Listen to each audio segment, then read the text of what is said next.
আসসালামু আলাইকুম ওয়া রাহমাতুল্লাহি ওয়া বারাকাতুহু।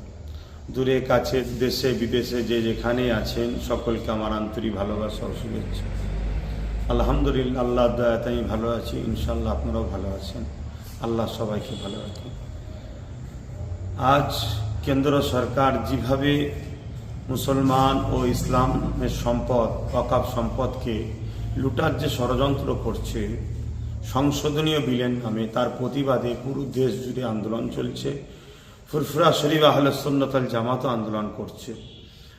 পাশাপাশি ওবিসি সংরক্ষণকে বাঁচাবার বা পূর্ণ বহাল করার লক্ষ্য আমাদের আন্দোলন চলছে এবং মাদ্রাসা শিক্ষাকে ধ্বংসের দিকে যে পরিকল্পিতভাবে রাজ্য সরকার ধ্বংস করার চেষ্টা যে চালাচ্ছে, তার প্রতিবাদেও যাতে মাদ্রাসা শিক্ষা বাঁচে তার জন্য আমাদের প্রতিবাদ চলছে।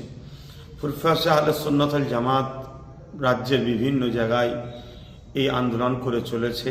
ঠিক তেমনই আগামী 24শে ডিসেম্বর পূর্ব মাদারীপুর কলাঘাট টেকার স্ট্যান্ডে দুপুর 2টো থেকে বিকাল 4টে পর্যন্ত একটা প্রতিবাদ সভা কলাঘাট ফুরফুরা আহলে সুন্নাত ওয়াল জামাত ইউনিটের পক্ষ থেকে ডাক দেওয়া হয়েছে।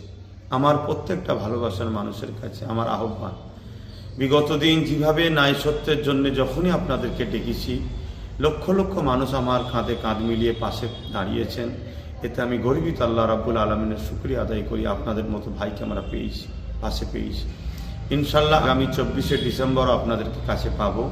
তাই মাদ্রাসা শিক্ষা বাঁচাবার স্বার্থে ওবিসি সংরক্ষণ পূর্ণ বহাল করার লক্ষ্যে এবং কেন্দ্র সরকার যে কালা কানুনের মাধ্যমে আমাদের ইসলাম ধর্মের সম্পদ, মসজিদ, মাদ্রাসা, ওয়াকফ সম্পদ, খানকা থেকে শুরু করে কবরস্থানকে ধ্বংসের দিকে ঠেলতে চাইছে, তার এই চক্রান্তের বিরুদ্ধে আমাদের যে লড়াই, এই লড়াই আপনাদের সকলকে আসার জন্য আহ্বান জানাচ্ছি।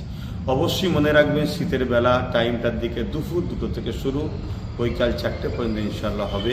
আপনারা সকলে আসবেন এ আশা রাখছি। যেখানেই থাকেন সুস্থ থাকেন, ভালো থাকেন। আবার দোয়া করি আল্লাহ আমাদের সকলকে ভালো রাখেন। আল্লাহ হাফেজ।